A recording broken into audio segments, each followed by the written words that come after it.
Hey guys, how's it going and welcome back. Well, today we got a project. This is my Epiphone Classical guitar, Pro-1 they call it. I picked up recently at Long McQuaid for 120 bucks, and it does have a truss rod, amazingly enough. But today we are converting it from right-handed to left-handed. I thought, worth a try.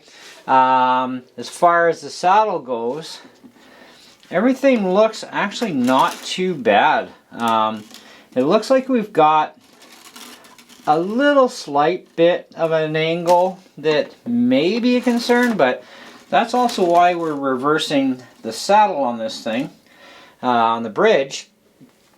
And even though it's going to be kind of reverse, between that shift and the reverse, we still might get pretty good intonation.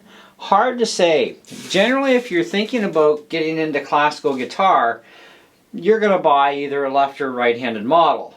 The unfortunate part is the cheapest left-handed model is still almost $200, and it's a Denver, and it's a piece of trash.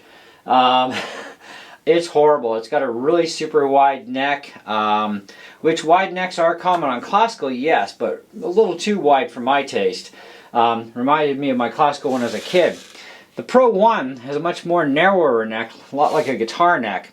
The difference though is that the Denver is dead straight across and no relief on the saddle anywhere for intonation, so you don't have to worry. The only big concern I really have is going to be on the nut. That may be a slight concern, and I'm hoping it won't be a problem. Otherwise, I'll have to figure that one out because I don't have any left-handed classical nuts, so I may have to order a new nut. But otherwise, if the intonation at least works out and the nut doesn't, then at least we just have to replace a nut. Not a big deal. But I wanted to also show you guys how to actually thread one of these things, because a lot of people are kind of like, well, it kind of looks really, nifty the way it is, and you've got to repeat that because the string has to hold inside the bridge, right? And otherwise it'll just slip right out on you, and yeah. So classical strings do not have little balls on the end that are colored to tell you what string is what. So what they do is they basically paint the string. In this case, the 6th string, which is our bass string, is silver, so they didn't paint it. The other ones have little paint marks on them. This one was supposed to for the 4th string, but we're not worried about it because the other 2 necessary strings actually do have their color on them, so we can tell them apart. So, but your thickest clear string is always going to be your 4th string. So what we do is we string it through kind of like this, and so that we've got an end coming out the end. Then, if you've ever tied a leader on a fish hook or on a fishing rod string, this is the same kind of thing, and you're kind of going something like this, and 2 wraps can usually do it, especially on this string, because it's going to bite in because it has little ribs on the outside of the string because it's metal wound on the outside. And I know the camera angle is like near impossible to see, but the idea is to get it to look the same way it did before you pulled off your strings. So kind of like that.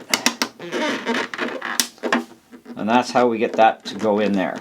Now, I always leave a little bit of extra string on the end because as you build tension up, it's going to pull tighter at it. And you want to have a little extra there. You can clip these later. So at the other end of our headstock, of course, if we pull the string through, and hopefully you can see a bit of that in the camera. I know the angle really bites, so let me kind of show you this. So there's how it looks at this end. Now, on a regular guitar, we can just kind of pull the string straight, go up to maybe the 3rd or 4th fret, and then start winding. With this, I'm not only going to go to the 4th or the last fret here, I'm also going to pull out about another 2 inches. You're going to need a fair amount of wrap on these things.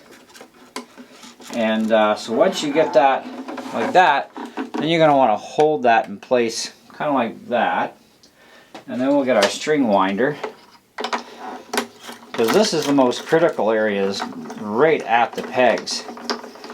Now you can't do an over-under kind of wrap with these because they're sideways, but if you can get enough wrap on there without going too overboard, then you won't have any string slippage issue.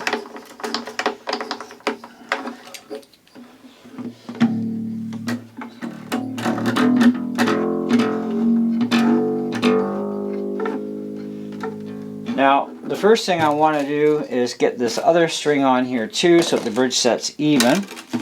So again, we're going to repeat the process. We're going to go take this string, go in behind, so keeping it that direction in this case because it's going to be left-handed. And again, we're going to slip it out underneath. Usually about 2 rounds is enough. And again, same deal. Okay? And we're going to go to the peg we need for this one. Now, this one is a bit different here. Now, what I like to do with these slick ones, as I call them, is I'll bring them under the peg, so they're going to come through again.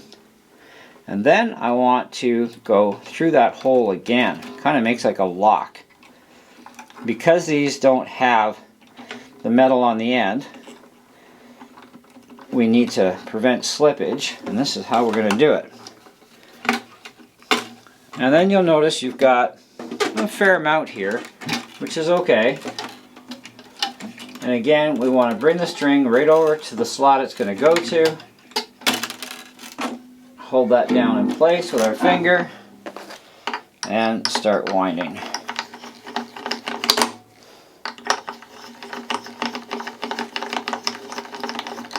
Now what I want to do is because I'm converting this left to right, this may or may not work for the intonation side.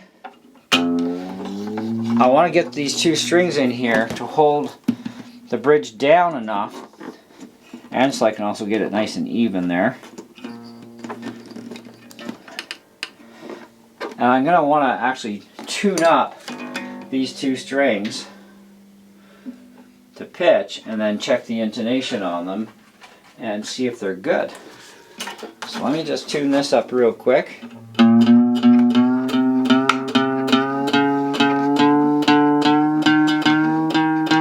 Now there's a lot of turning that's going to go on. You'll hear some slippages happen because everything's getting tight.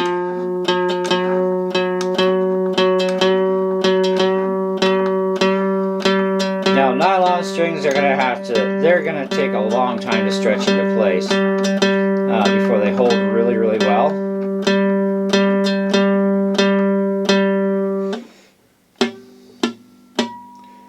Okay, 1st, 2nd, 3rd, 4th, 7, 8, 9, 10, 11, 12.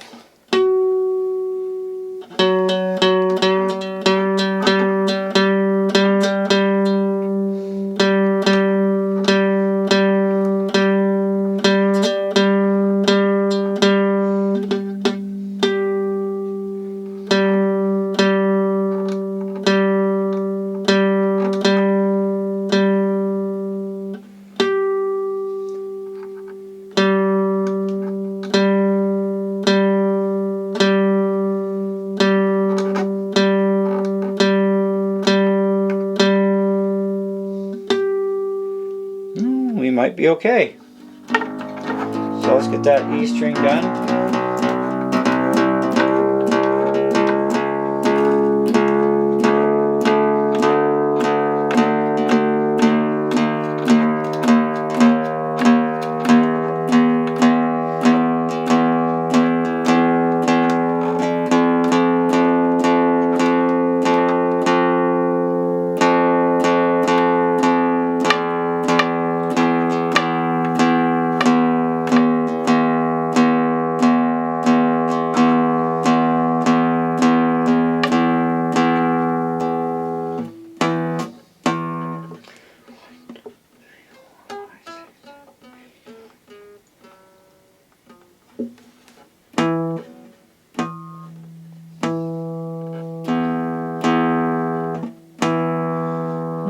might just be okay.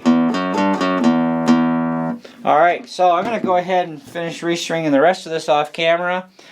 And then we'll come back and we'll see how we did in the end. But so far it's looking good. It's looking good for the intonation. So that's encouraging. So we'll be back.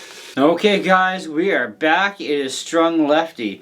Nice thing too, no pick guard on this. So it doesn't look weird. It actually looks normal. I do have to switch my strap pin though on the heel to the other side, but that'll be the next thing I do later. So I've polished the frets, oiled the fretboard, strung her up left-handed. I've tuned her up, checked the intonation. It's bang. It's like just great. Nut slots, all were fine. No issues at all. I got a little bit of a raise on my E string up top. That is kind of like generally a normal thing to happen on a lot of guitars. With the E, the rest of the strings all sit absolutely perfect, so I could actually lower the E a little tiny bit. We'll see how the tuning stability goes on the E string. If it stays, we'll leave it. Generally though, Epiphones are always flush. I've never had an issue. Gibsons, that's a whole other story. But there are a lot of other guitars out there that a couple of your strings don't sit completely flush in, and that's just the way they cut the nut, and sometimes it interferes and sometimes it doesn't. It kind of varies. But the nature of a classical guitar, of course, is you finger pick these things, but at the same time they're nylon strings. They're a lot like ukuleles. They have a hard time staying in tune for a long time until the strings really stretch into place properly, and they tend to hold really well. These are brand new strings. I don't do the pull stretch thing. I never even do that on electric guitars. And you know, generally few retunes and they stay. I've never had issues. These things on the other hand, it's going to be quite a bit of retunes, same as the ukes. I've always experienced that. See, it's already falling off again a little bit here and there. It's going to take a little bit. They're brand spanking new strings, so they will take a bit. But you know what? For a guitar that I got this used, keep in mind, it was 119 bucks Canadian. They sell for I think about 180 or so new, somewhere around that area. Check the Long and McQuaid website if you live in Canada for the Epiphone Pro-1, or go into your local store. But if you want a left-handed, really nice playing classical without spending $500-600, which is about where you're at next, pick one of these up. The fretwork is really good on these. Bound fretboards too. This has a little tiny bit of edging, but it's nothing that some humidity won't cure, hopefully. I mean, it's 39% in here. It's been up and down the last few days, dropping even below 40 a little bit. So that does affect wood. But otherwise, I mean, just in general, you don't really feel much there. I could clean it up a little bit more if it does annoy me. And that's something I would actually consider doing. For the price of the guitar, I mean, it's definitely fantastic. That G is doing a real good number at knocking itself out. B and E. So anyway, I'm playing this with a pick right now.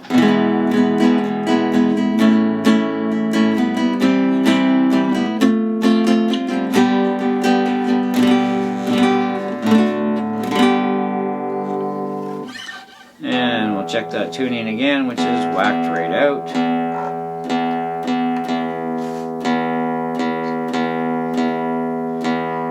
We might be getting a little bit of sticky on that low E. I may clean that slot up a little bit, but it's the only one I have to,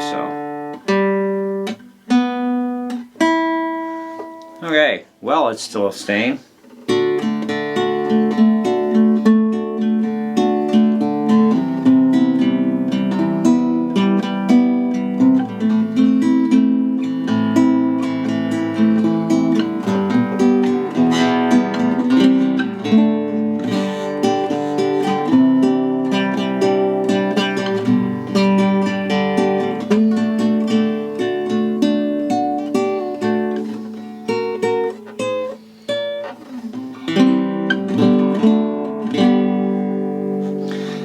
we do have fret markers along the bottom, but we don't have any along the top. That's the interesting part. None in the middle of the frets either.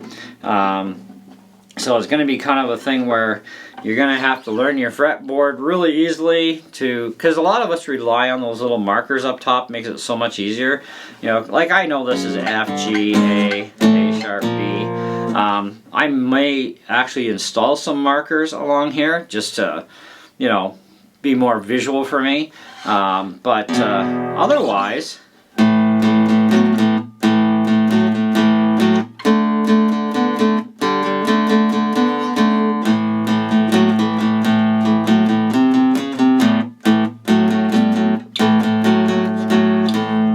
classical with a pick too, no big deal.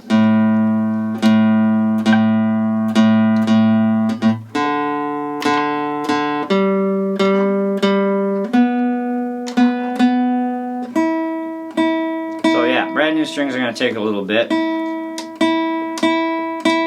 Now, piece of advice, do not cut any extra string off of here for at least a week or two. Same as down here. If you're going to clean up these little hairs down here, give it a week or two before you even think about trimming them back. And even when you do, try and leave at least 1/4 of an inch, just in case, right? I'm going to let this sit for an easy week or two. Normally what you would do is thread one underneath the other to lock them down, and then you just trim the little end piece. I didn't do that with this, and it really doesn't matter to me. I don't really care, but I will clean up the ends in about a week or so, same as any extra little hair that's sticking out here. Now, the other thing too is what I do with these 3 strings mainly, I also did it to this one, is when you initially put it through the hole, bring it back up through and poke it down again, and then just leave, like, you know, on my G string, for example, I left about 1 inch overhang. You can leave a little bit more on some strings. They are going to stretch, and they are going to pull, and they are going to wind wraps around. Okay. The one thing you're probably going to want to watch for is the direction of the wraps. They should all technically go to the inside, but my high E and my low E both go to the outside because of the way the pull is. That's the way they ended up, and don't worry about it. These are on the inside, and these 2 are also on the inside. So I'm not going to worry about my 2 bottom ones. They're going to be fine, and they are at a steep part anyway, so we'll see how well they stay with their tuning, but if not, I can always flip them around the other way. There's plenty of room. This is another reason why you don't cut the excess off right away in case you decide to actually flip those. You can, I may, which may give me more tuning stability. I'm going to see what happens though. You know, just we'll give it a little bit of time. It's been a long time since I've had a classical guitar. Like, I was 14 when I started taking lessons, so yeah, that was a long time ago for me. You know, I still like classical. It's a nice type of guitar to play. One of the artists I like is actually Leona Boyd. She's a beautiful classical guitar player. But I was playing classical before I even knew she existed. But you know, I like a classical guitar sound too, right? And you're not going to get that in finger picking any steel string guitar. It's not possible, you know, because they don't have nylon strings.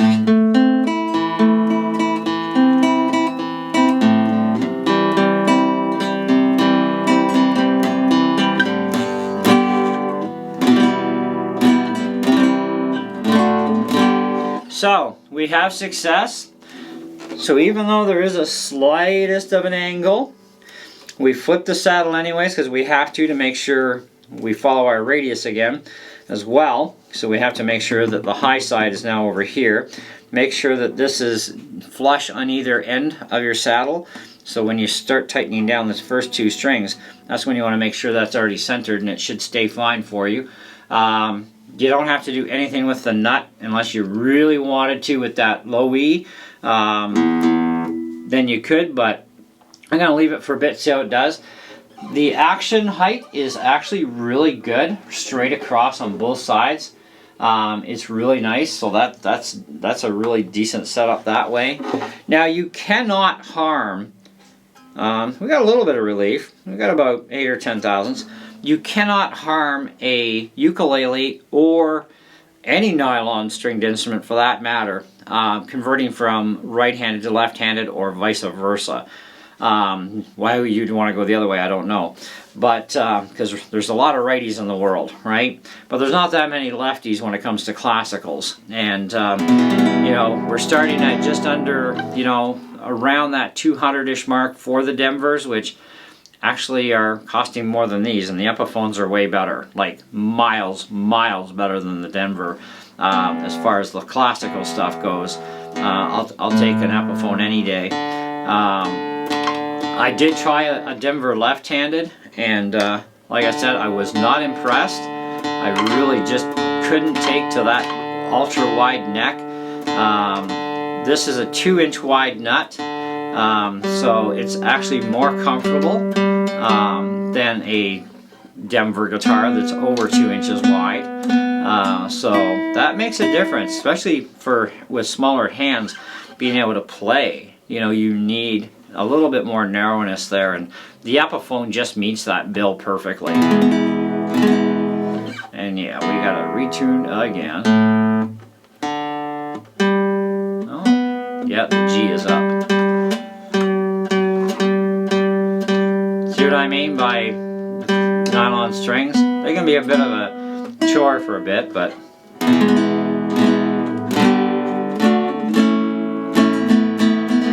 so we'll play with this for a bit. Anyways, thanks for watching. Hope you enjoyed the video. Sorry it took so long, but I wanted to show you this and talk about it. So anyways, see ya.